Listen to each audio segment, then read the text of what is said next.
Hello everyone, my name is Dinda Asrining Dewi. Today I will explain an important computer organization concept, direct memory access or DMA. DMA helps improve how computer handles data transfer effectively. Background: why DMA is needed? In traditional computer system, every data transfer between I/O device and memory requires direct CPU involvement, causing significant performance bottlenecks and inefficiency.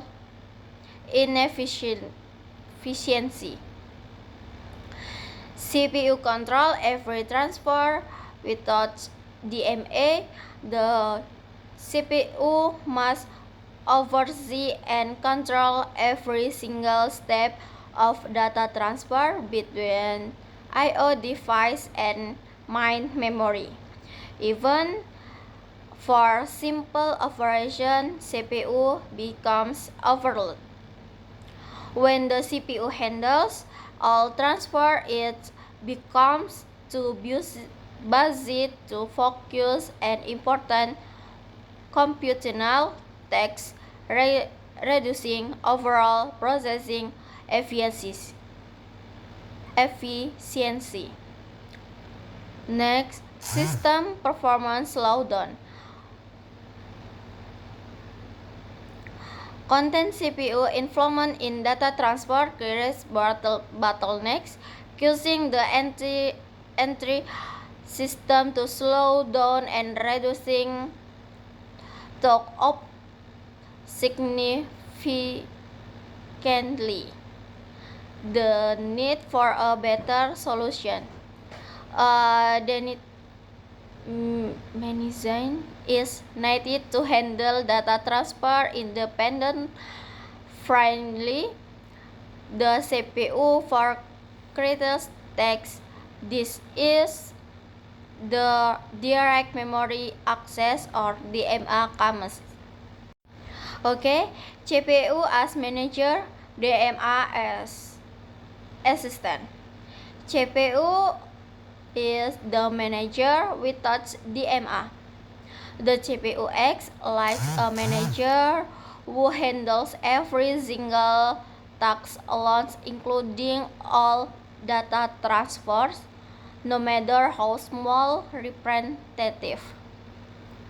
DMA is the assistant. The DMA controller acts as a dedicated assistant. The manager CPU delegates file transfer tasks to the assistant, freeing up time for important decisions. With DMA, the CPU focuses on critical processing tasks while the DMA controller efficiently handles all data transfer between I/O device and memory. How DMA works step by step. Step 1. CPU uses instruction. CPU sends instruction to DMA controller specifying the data source, destination address in memory, and the size of the data to be transferred. Step 2. DMA requests bus control. DMA control requests controller or the system bus from the CPU. Once granted, is take over the bus to manage the data transfer correctly. Step 3. Data transfer and CPU free.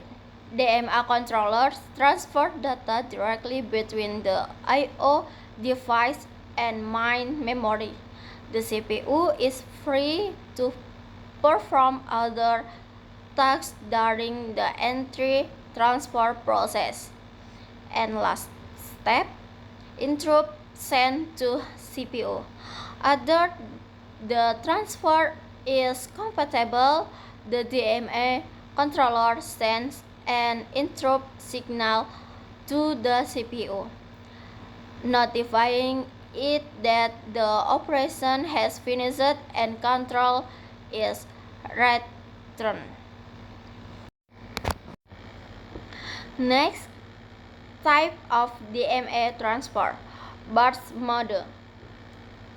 Transfer data constantly in one complete block.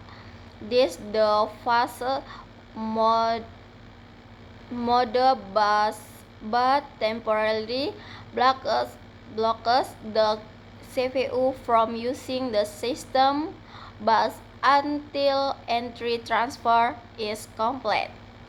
And cycle stealing. Transfer data pitches by stealing CPU cycle one at a time. Allow the CPU and DMA to operate concurrently, blazing performance and CPU availability. And transfer mode. Transfer mode data only the CPU is not using the system bus. Slowless mode bus Q0 interface with CPU operation. Ensure seamless multitasking. Each DMA transfer mode offers a diverse balance between speed and CPU availability, allowing system designer to choose the best parts for the performance need. Okay, thank you for attention. That's all my explanation about direct memory access or DMA. Thank you for listening and have a nice day.